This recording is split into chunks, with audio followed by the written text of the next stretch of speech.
What's happening, folks? Just a quick one before we jump into the video of the night. Celtic Fans TV is doing a Euro 2020 Fantasy League on the Scarito app. You can join the league by clicking the link in the description of this video. It's absolutely free to play, and we're hopefully going to have big money prizes up for grabs. All you have to do is predict the scores of all the Euro 2020 games, pick the 4 top scorers, and pick the bonus question, which is who will be the winner of the tournament. Get involved. We want as many as possible to get involved in this league. We've got big numbers in already. Click the link below. Free to download, free to play. Get involved. Cheers.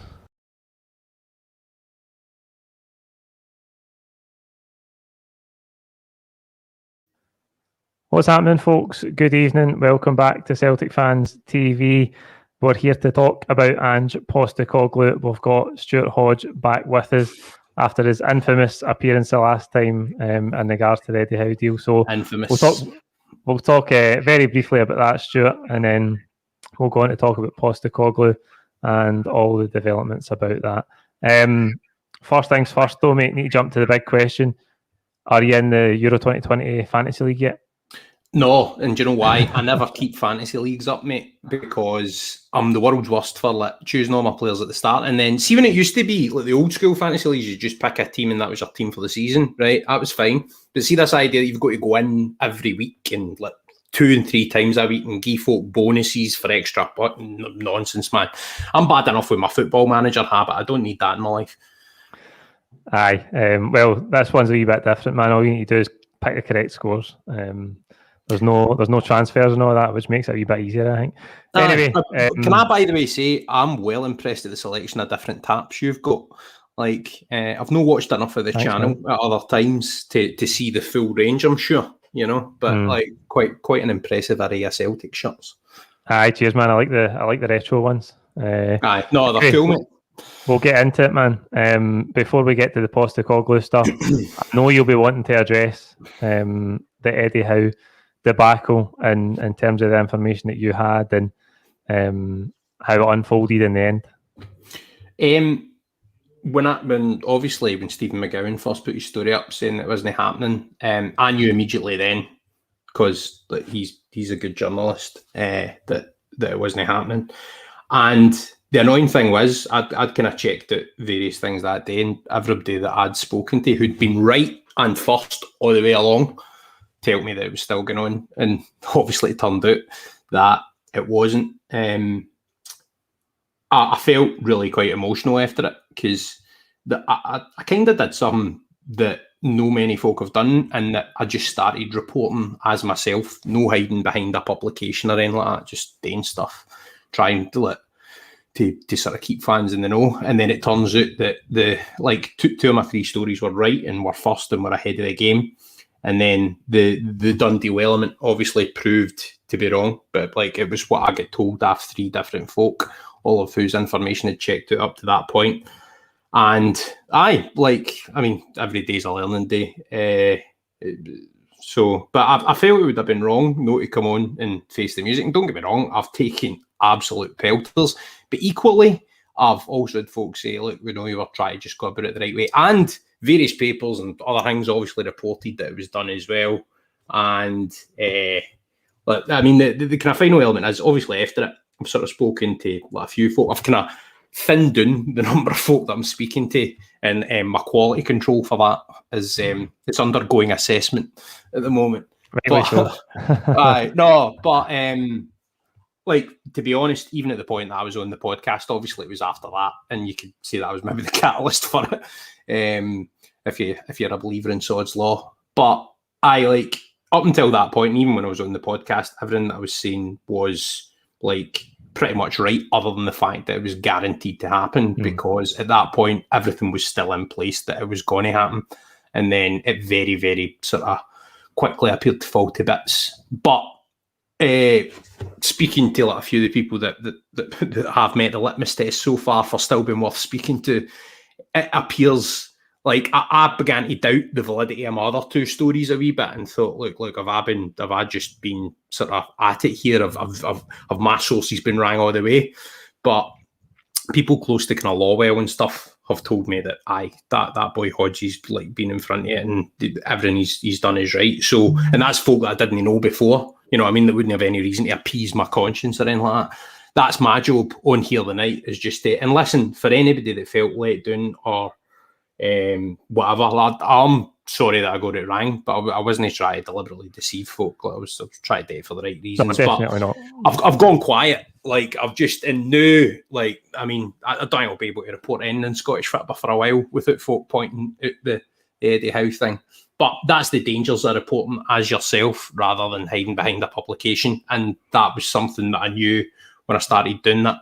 So, 2 successes and 1, I would say 2 wins and a defeat, which would, like, if you replicated that over the course of 6 games in a Champions League group, you'd get through. So, doing all right, aye. Chalking it as a win. Aye. No, listen, mate, I think you were, as you say, you were ahead of it on a few occasions. Till I came on here, mate. So, aye, that was it. If you'd never came on here, maybe I'd be the manager by now. But no, the only thing was the done deal thing, and I think it's clear for us all now that there was a verbal agreement. Celtic waited on him. Celtic's official story was that they gave him the time, but you knew that when it was dragging on that long that something wasn't right, and it's never a done deal. And then no. Like, that's the big thing. Like, I mean, I've been totally caught out like your Darcel's Avon on the rolling ticker in Sky Sports News. You know what I mean? It's one that you'll no come back for in that regard. But I think the phrase "done deal" will not be getting thrown about as liberally in future. But I mean, to all intents and purposes, I get told it was actually signed, and that's obviously the bit that's been wrong. And the one thing that, I mean, obviously there's various kind of things about the understanding of the whole situation I've got is that it was to basically, I think a couple of things factored into it. Obviously the Arsenal attacking Peter Lawwell's house, I think, was a factor that kind of made, right, hold on a minute. And then a few of the staff, I think that he was going to bring up, got some concerns. And I think for Eddie Howe, it was going to be his way or no way. And then obviously it's turned out that means no way. Fergal Harkin as well has fallen by the wayside.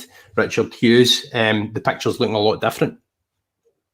Aye, as mate, as and I want to move on to Postecoglou now. I've been very keen so far to try and separate the situation that Celtic find themselves in that's been created by the board, and Postecoglou's credentials, his ability as a coach.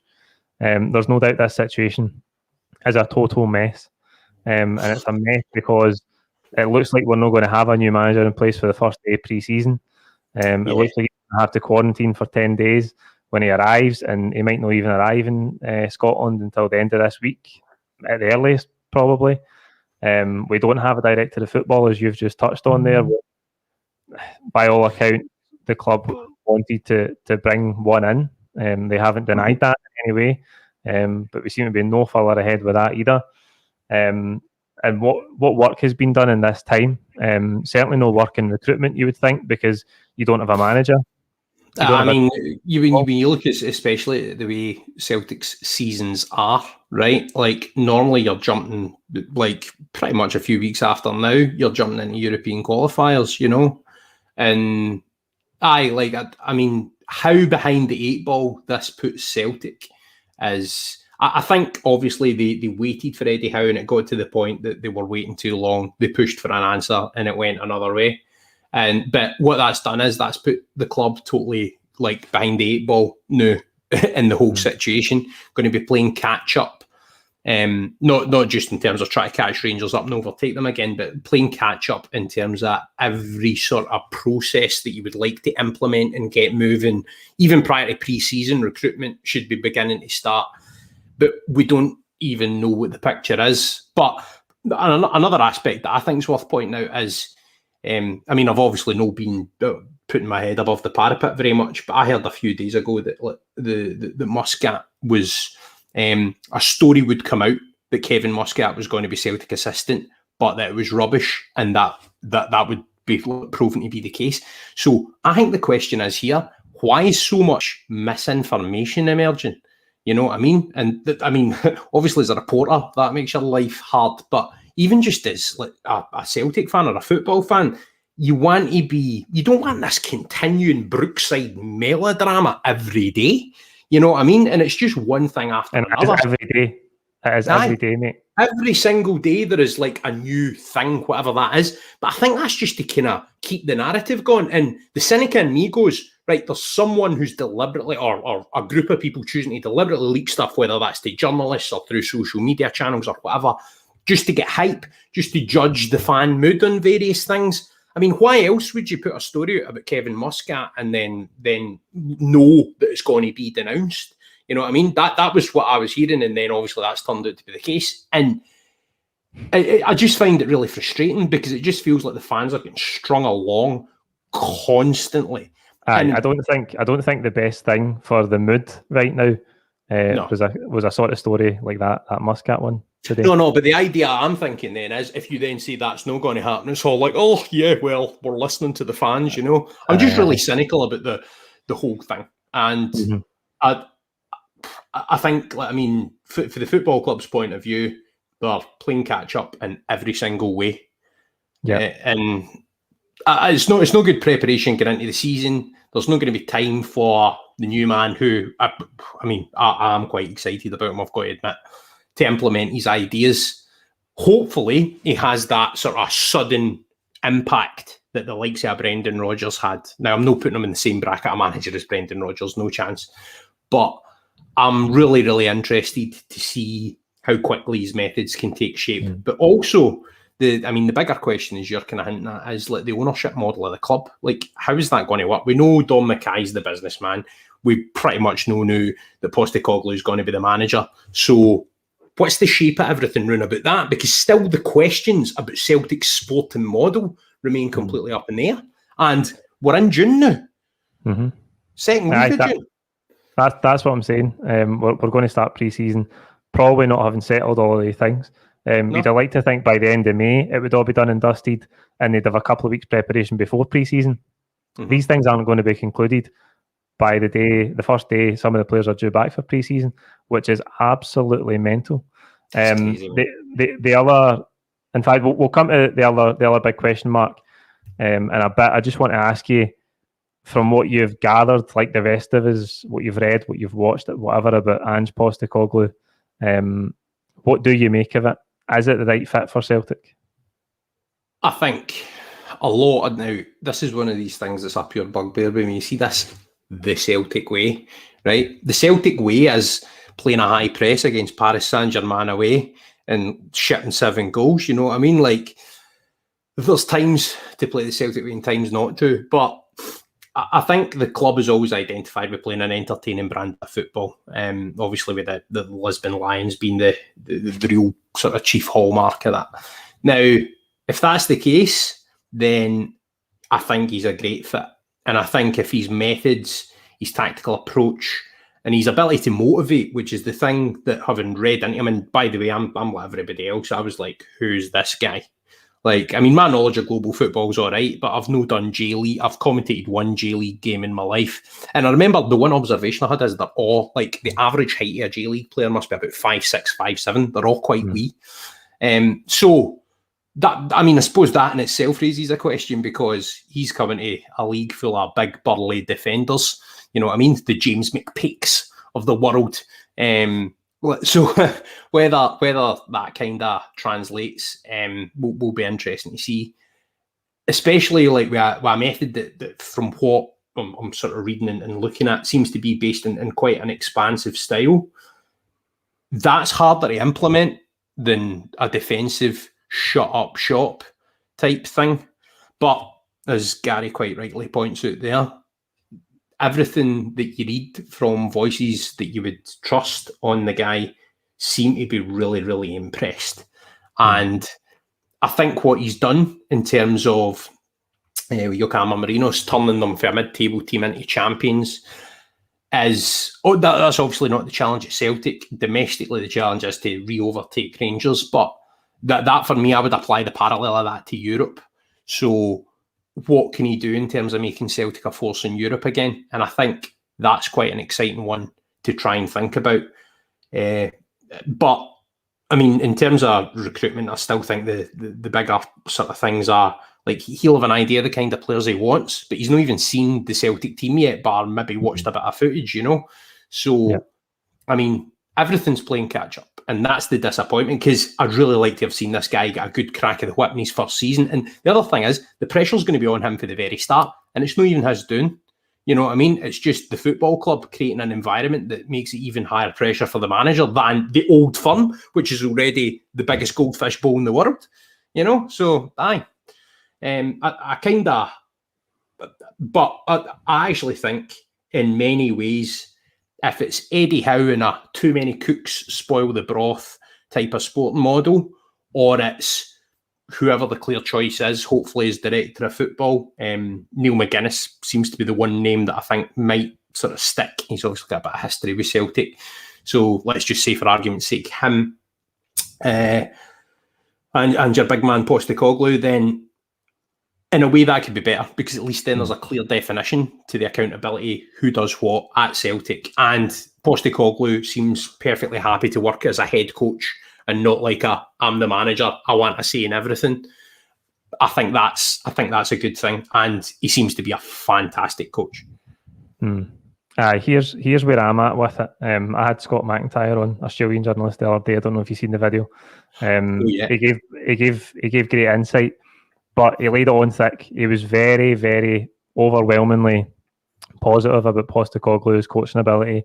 He put him in the top 10 coaches in the world, which is a massive, massive statement. I understand, right? No, listen. I understand that. I think it's like his guy. He's Australian. I think all Australians want to back another Australian. Fair enough. But as the comment said there, everything I've read and looked at, people do speak very highly of him, and they say that his style of play is the thing that really stands out, because he's managed some small clubs in their relative leagues, and Australia as a small footballing nation, and he's got results playing in this risky, progressive, high pressing attacking approach. And so I was the same as everybody else when I first heard it, totally unaware as to what he was as a manager, what he was as a coach. But I'm encouraged, and there's no guarantees, absolutely no guarantees. And as we've touched on already, everything around about him has to be right. He's going to have to get give the guy the environment. The structure has to be right. But if he gets that, I think he is a good coach.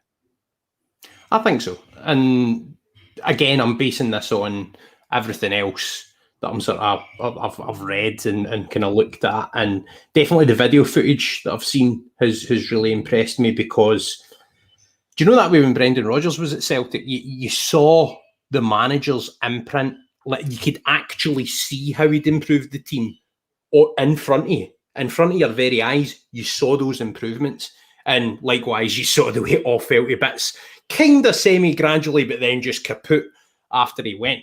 So I think that's a really encouraging thing. And I saw that there's certain coaches just have that ability to motivate and to transmit information. And this guy seems to have both of those things, which to me are the two most important things in a head coach. And obviously the ability to call it right tactically.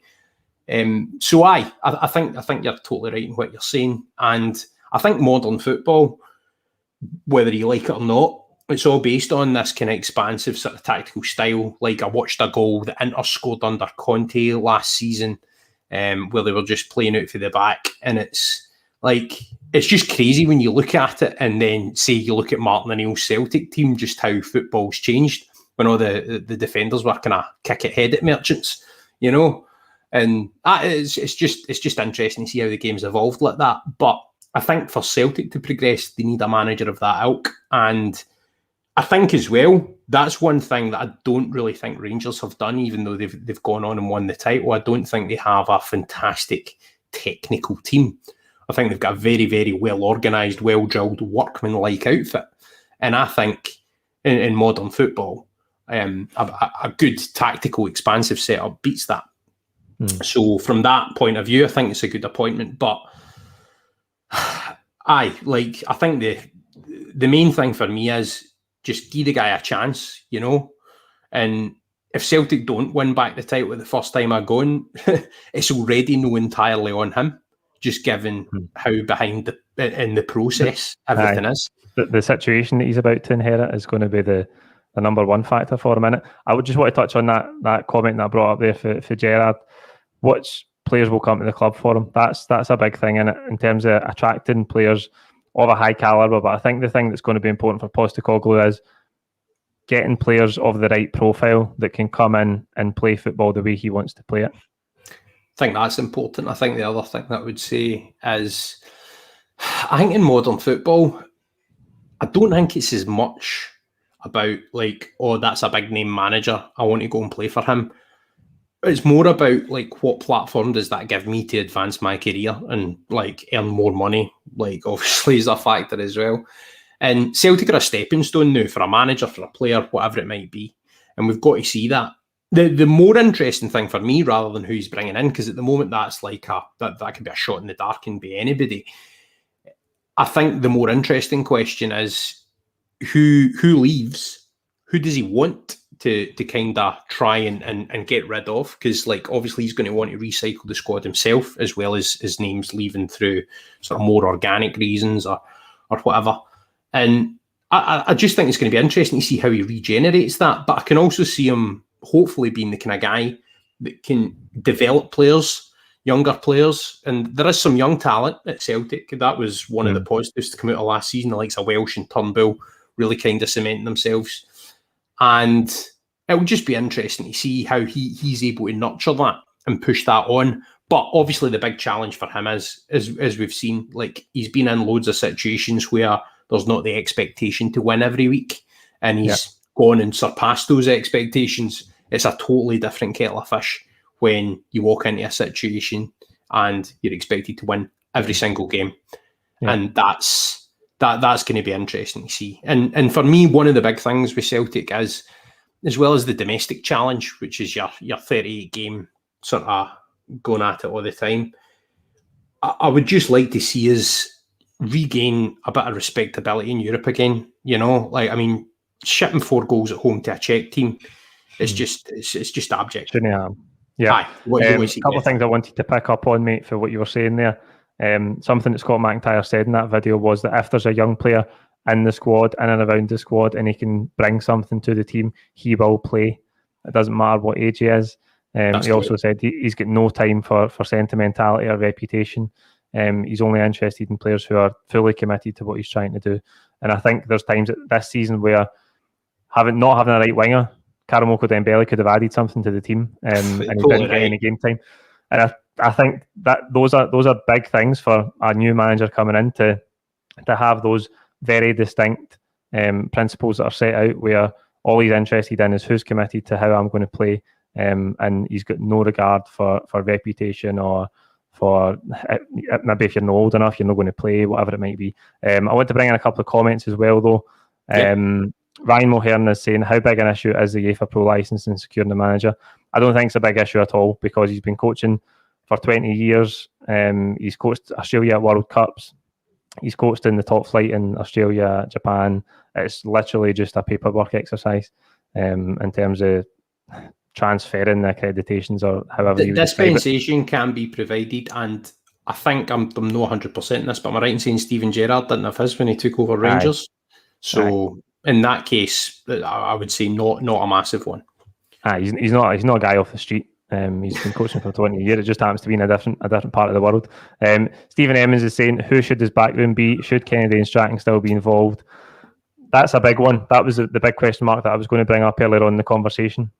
In terms of the situation we're in, no director of football, no new manager actually in place yet, no recruitment work being done, and if it's being done, then it's been done without direction because we don't have a manager. John Kennedy and Gavin Strachan, everybody's been talking about them, and I think the support is just about unanimous in not wanting them involved in the backroom next season. And I totally understand why, because there's so much baggage there for this season just finished. How much negative energy has there been in the Celtic dressing room this season just gone? I just think if those two are still around, it's going to feel a wee bit just like last season. I agree on one case of that. So Strachan, I mean, it's not been successful. John Kennedy's been part of a really successful setup at Celtic. He's a man of the club. Yes, he didn't really reinvigorate the team with any great gusto or verve when he took over at the end of the season. He was maybe a bit safe or uninspired, might be a better choice of words in terms of the way he approached it. Because, I mean, once the league's by, it's the perfect chance to kind of, without sort of flinging the towel in, like, give some youngsters more of a chance, go out and play, you know. So I wouldn't have a problem with John Kennedy forming part of the Backroom team as long as Postecoglou signed off on that. Now, by the way, that's a great fair comment. enough. That's a great comment, because I agree that Beaton and Griffiths are at that stage. I think Tom Rogic is actually at that stage as well, and it's going to be interesting if Postecoglou comes in, because he's worked with Tom Rogic at a national level. But I think there's players and coaches at the club whose Celtic cycle is finished, and we can't hold on to them anymore. No, I agree with that, and like, especially in the playing side, I think there's loads of examples. That's two cracking examples right there. I think, like, in terms of how you replace these as well, which I know wasn't what we were talking about, but I think it's worth pointing out. Like, let's no quibble over a few $100,000 and miss out on John McGinn. You know, like, let's not do that again. If Kevin Nisbet costs what he costs, I think he'd be a good option to bring in as one of the three strikers next season. So let's Celtic stop that quibbling over like the pennies when the pounds will take care of themselves. Like, once you bring folk in, God, that's a terrible cliche to fling in. Anyway, I think a lot of people at the end of their life cycle, it's going to be a fascinating time to see how the squad is regenerated. Strachan should go, like that. I don't think there's any doubts about that. John Kennedy, if Postecoglou signs off on him being part of it, I don't mind that continuity, which stretches back. Obviously, he's very well lauded as a coach. Brendan Rodgers, a fantastic football coach, said John Kennedy's one of the best he's worked with. Now, I don't think we've seen any great evidence of that impacting, but like, since his departure, massively. But I've not got a problem with John Kennedy staying at Celtic, but I totally get how the vast majority of fans would disagree with that assessment. And I understand the place that it's coming from. I just think that's a different kind of sentimentality, though, if you know what I mean, because you wouldn't be keeping him for sentimental reasons. You would be keeping him just because he provides... Almost there's an identity question. So if you look at when Neil Lennon came to the club at the first time, he was giving Celtic their identity back after Mowbray. You know, like, Celtic didn't have an identity at that point, so he brought back like Alan Thompson, Johan Mjalby, you know, like, and it was just like that last great Celtic team came in, and it's like, oh, aye, these are people we can get behind. It's a different kind of challenge than now, like with Postecoglou. So I don't mind that link to like Celtic teams of yore, as long as it's a positive one. But as you say, if there is negative energy and that negative energy still persists, then I do think it's the right thing to move on. Kennedy, though, is the one anomaly where I can still see space for him at the club. I think everybody else that you mentioned, playing and coaching side, I've got no, like, I'm absolutely on board with, let's regenerate it, clean the decks and move on, because that's what the team and the club has to do. Aye, absolutely. Just to finish us off tonight, mate, we're approaching the half-hour mark, so just want to round up.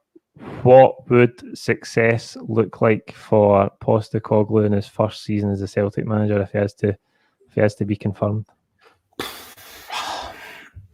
I mean, let's be honest. Most people are going to demand winning the league. You know, like, we get that used to trebles. But I don't think it's fair to put that burden of expectation on the guy. If he wins the league, that's definitely a success. For me, if he regenerates the squad, if Rangers are really good again and he runs them close, maybe wins the domestic cup. And for me, the barometer, right, is Europe. Like, I honestly think Europe is the barometer. Now, I'm not saying that we need to qualify out of groups and stuff. It's more just about looking like Celtic again a bit. You know? Like, I want to ask you on Europe, right? I want to ask you, what does that look like? I think we've not got a snowball's chance in hell making the Champions League, because we're in that lower group this time. The finish second and third. So as it Europa League group stages, I would certainly think it's not the new Conference League.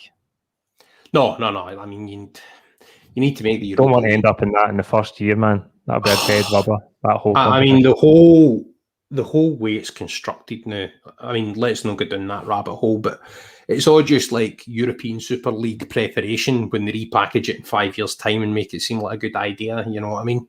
So it's all just about, it's just a grading scale.